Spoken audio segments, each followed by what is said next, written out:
Have you ever wanted to learn how to draw flowers for watercolour painting? This video will give you top tips of how to draw flowers in watercolour. I'm Karen Rice and welcome to my YouTube channel. This video will show you how to draw these cosmos flowers, and I will have a link for the step-by-step painting of these cosmos at the end of the video. This is the beautiful reference photo I will be using for this demonstration, and the photograph is from pexels.com, and I'll put a link for that in the description below.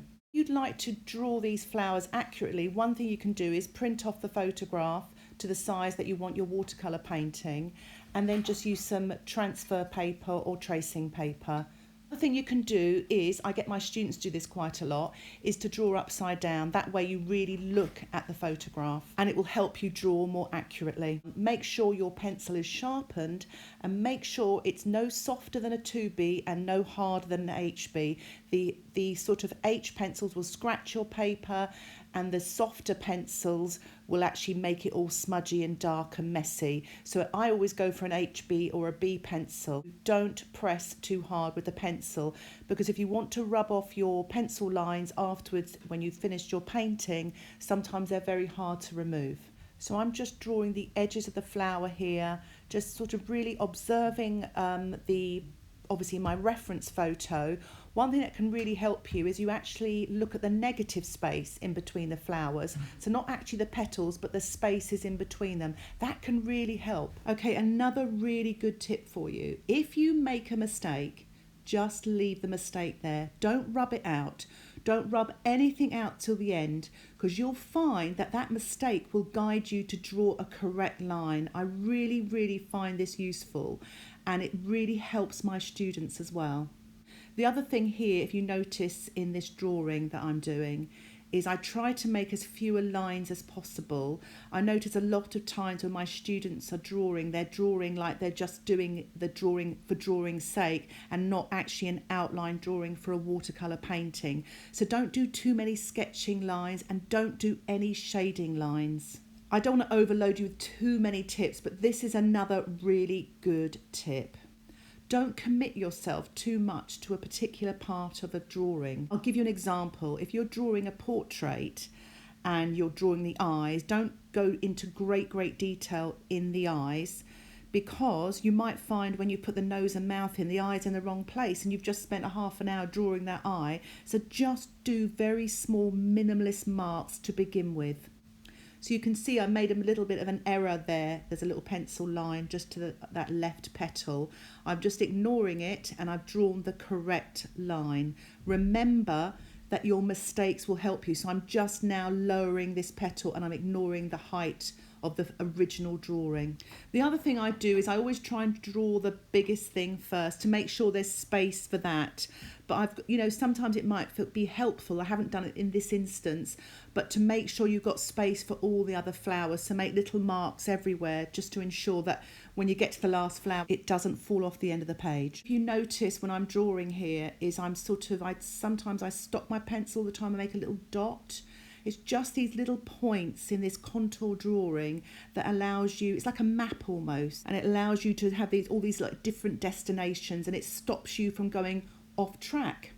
Drawing is all about looking, remember. So all the time when I'm doing these little marks, I'm looking at my reference photo all of the time. I used to teach drawing classes years ago, and the first ever lesson that I would do with beginners, I would get them to draw the palm of their hand, and I'd get them to do this without them looking at their drawing. So all the time they're looking at their hands. So they're doing 100% looking.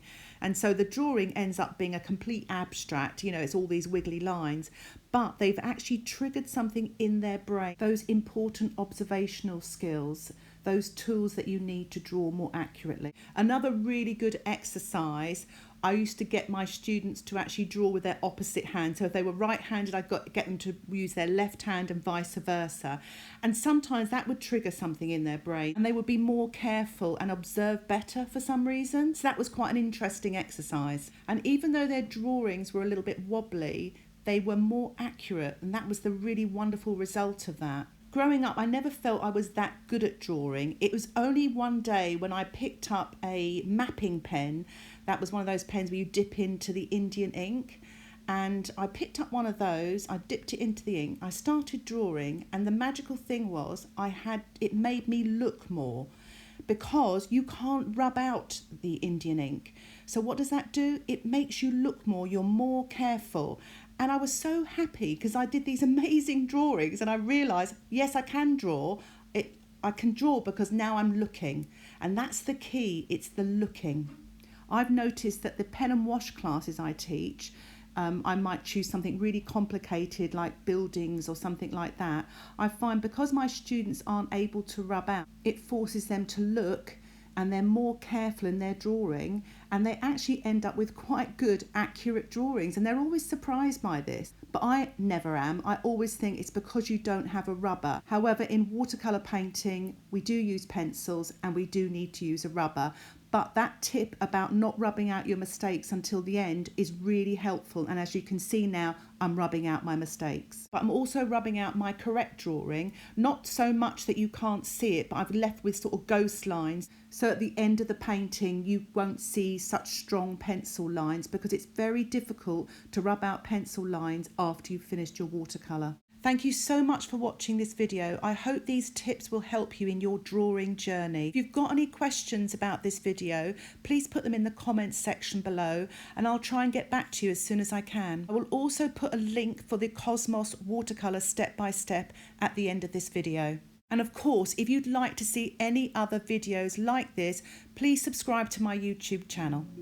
Thank you so much for watching again. Happy painting and bye for now.